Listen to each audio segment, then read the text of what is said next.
आज हम बात करने वाले हैं एक बहुत ही पुराने आयुर्वेदिक नुस्खे के बारे में। एक ऐसा नुस्खा जो थकान और कमजोरी से निपटने में मदद कर सकता है। अक्सर ऐसा होता है ना, दिन भर की भाग दौड़ के बाद शरीर एकदम थक जाता है। एक ऐसी थकान जो बस जाती है और जाने का नाम ही नहीं लेती। और ऐसे में हम सब ढूंढते हैं कोई असरदार नेचुरल सा उपाय, है ना। तो इस थकान का सबसे पहला और आसान हल क्या दिमाग में आता है? जी हाँ, महंगी महंगी मल्टीविटामिन की गोलियां। वादा तो ये करती हैं कि झट से एनर्जी मिल जाएगी, पर सोचने वाली बात यह है कि क्या ये सच में शरीर को अंदर से मजबूत बना रही हैं? और बस यहीं पर ये सोर्स एक बहुत ही दिलचस्प मोड़ लेता है। ये हमें दिखाता है एक पारंपरिक, एकदम नेचुरल आयुर्वेदिक तरीका। ये कोई नई चीज नहीं है, बल्कि एक ऐसा नुस्खा है जो हमारी पीढ़ियों से चला आ रहा है। तो सवाल ये है कि आखिर इस काढ़े में ऐसा क्या खास है? चलिए इसके जो पावर पैक इंग्रेडिएंट्स हैं ना, उनके राज को समझते हैं और देखते हैं कि ये सब मिलकर कैसे जादू करते हैं। तो इस टीम का पहला और सबसे अहम खिलाड़ी है मोरिंगा, जिसे सहजन भी कहते हैं। सोर्स की माने तो ये सिर्फ एनर्जी ही नहीं देता, बल्कि मसल्स को भी मजबूती देता है।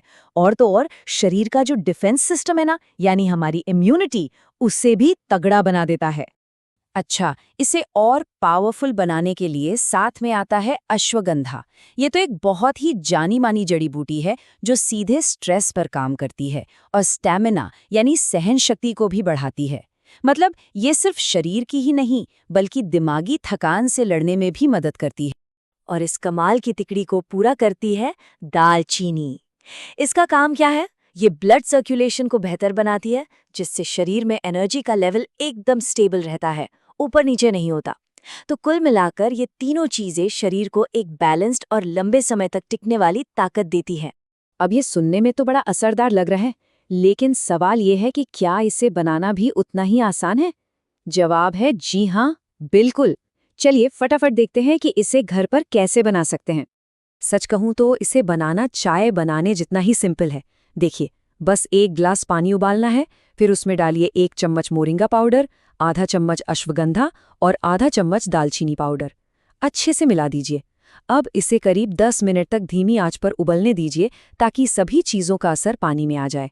और बस इसे छानकर गुनगुना पी लेना है। हाँ, अगर टेस्ट थोड़ा बढ़ाना हो तो शहद या गुड़ भी मिला सकते हैं। तो ये पावर ड्रिंक तो बनकर तैयार है। लेकिन रुकिए, इसे इस्तेमाल करने के भी कुछ ज़रूरी नियम हैं।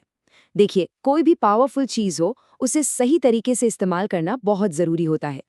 सोर्स के मुताबिक इसे रोज़-रोज़ नहीं पीना है, हफ्ते में सिर्फ 1 या 2 बार लेना ही काफ़ी है। और इसे पीने का जो बेस्ट टाइम है, वो है या तो सुबह नाश्ते के बाद या फिर शाम को 5 से 6 बजे के बीच। ये वो वक्त होता है ना, जब दिन भर की थकान सच में महसूस होने लगती है। लेकिन यहाँ एक बहुत बहुत ज़रूरी सवाल सामने आता है। क्या ये चमत्कारी काढ़ा हर कोई इस्तेमाल कर सकता है? और इसका सीधा सा जवाब है नहीं। सोर्स में एक बहुत ही साफ और ज़रूरी चेतावनी दी गई है। जो महिलाएं प्रेग्नेंट हैं या ब्रेस्ट फीडिंग करा रही हैं, उन्हें इसका सेवन बिल्कुल भी नहीं करना है। ये एक बहुत ही अहम बात है जिसका ध्यान रखना ही होगा। और सिर्फ इतना ही नहीं, अगर किसी को हाई ब्लड प्रेशर की शिकायत है, थायराइड की कोई दिक्कत है या फिर कोई और पुरानी बीमारी है, तो इस नुस्खे को आजमाने से पहले अपने डॉक्टर से सलाह ज़रूर लें। याद रखिए, सेफ्टी सबसे पहले आती है। तो चलिए अब इस सारी बातचीत को समेटते हैं। आखिर इस पारंपरिक नुस्खे से हमें क्या बड़ा टेक अवे मिलता है? ये टेबल देखिए, ये पूरी कहानी को एकदम साफ कर देती है। एक तरफ है हमारा आयुर्वेदिक काढ़ा, जो पूरी तरह से नेचुरल जड़ी बूटियों से बना है और शरीर को अंदर से रिचार्ज करता है। और दूसरी तरफ है मल्टीविटामिन की गोलियां, जो सिंथेटिक हैं, सिर्फ लक्षणों पर काम करती हैं और अक्सर महंगी भी होती हैं।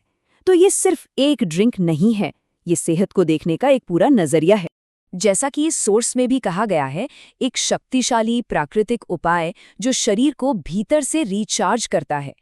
यहाँ सबसे जरूरी शब्द है भीतर से। ये कोई टेम्पररी इलाज नहीं है, बल्कि शरीर की नींव को ही मजबूत करने का एक तरीका है। और आखिर में ये पूरी बात हमें एक बड़े सवाल के साथ छोड़ जाती है। आज की इस तेज रफ्तार और क्विक फिक्स वाली दुनिया में क्या हम अपनी सेहत के लिए इन सदियों पुराने, असरदार लेकिन धीरे धीरे काम करने वाले उपायों की असली ताकत को कहीं भूलते तो नहीं जा रहे हैं?